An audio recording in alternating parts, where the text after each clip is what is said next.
Good morning from Town Station Honey Farm. It's fall. You know, a lot of the harvest stuff is gone. Canning is in the past right now. So Halloween's coming, fall's coming. So you like to have some fall decorations for your house, or you might just like to have a fun project with your kids. You know, I had a niece that was talking, and she said, Aunt Jeannie, she said, why don't you do some videos on different things that you do as far as decorating for Halloween or making things for the fall season. And so I thought it over, and I thought, well, you know, that is a pretty good idea, because at this time, you know, we like to dress up our house just for the fun things, whether it be for the kids or the grandkids. And if you're one of these people that thinks Halloween is a pagan holiday, you know, well, I'm sorry. You know, you can flip it off now.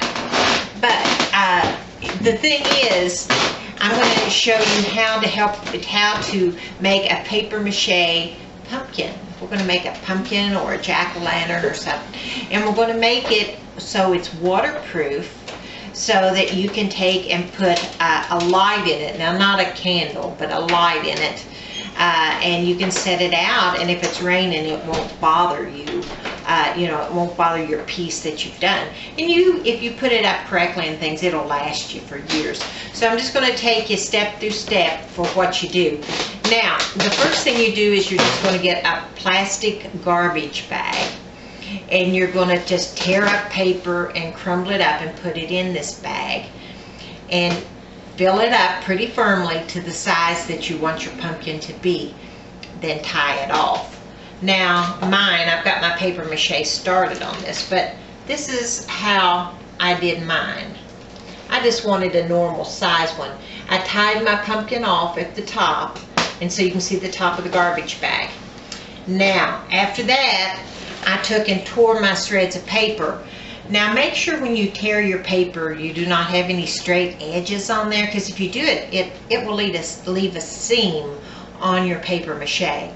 So you just tear it in different sizes. Get you a box and get you all kinds of sizes. And just tear it up, have it there before you start, and then you don't have to stop in the middle of it. The next thing you're going to do is you're going to make your paste. Now, I'll post the recipe for the paste.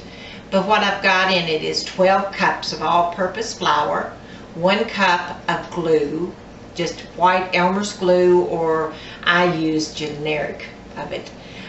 Use 1 cup of liquid starch. I think I got it at Walmart. It was $1.29. It was a pretty big jug. Take and add water to that. But that's basically what's in it. And I will put the recipe on there for you so you can look at that.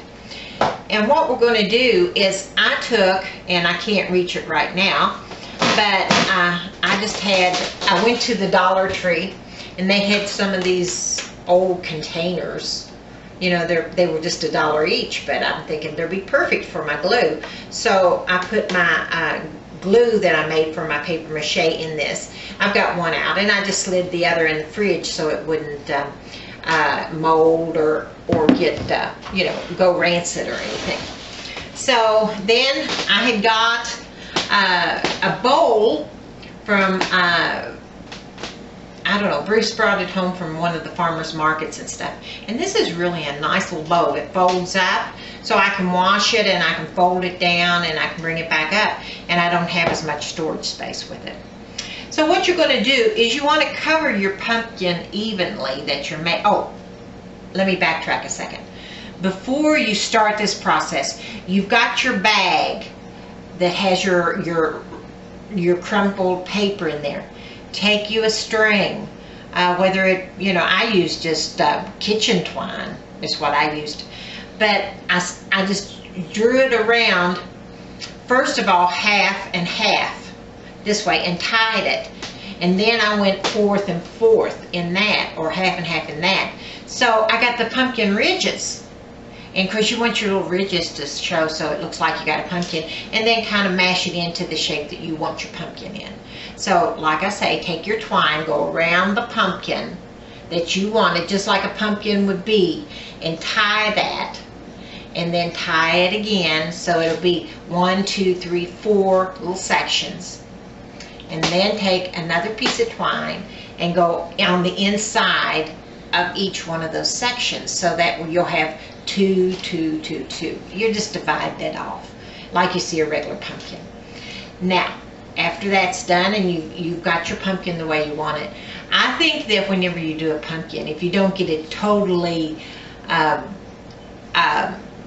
in proportion, I think it's prettier, because I think it makes it more appealing, because nature didn't make anything perfect either, and I'm sure that my paper mache isn't going to be perfect.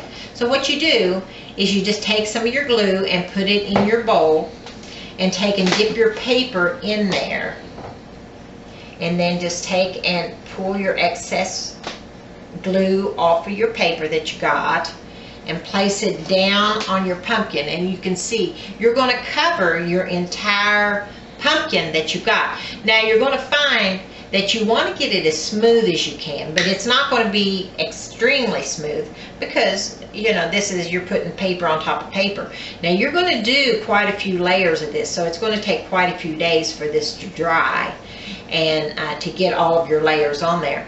But even after you get this paper mache on there, then what you're going to do is we're going to put a glue on it, and we're going to paint it and stuff, and I'll take you through that too.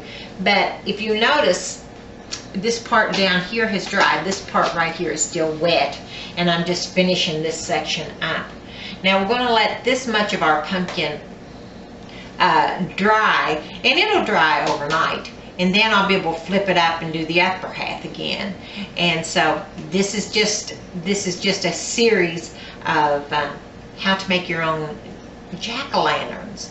Now do remember that this is messy, so make sure you have an apron on, and make sure you have your area covered, because you'll have that glue all over the creation. If you're going to let your children do it, this is wonderful weather to put something down on the patio table, mix their glue up for them, put some big old t-shirts on them, and set them out there and let them take and make their own pumpkin.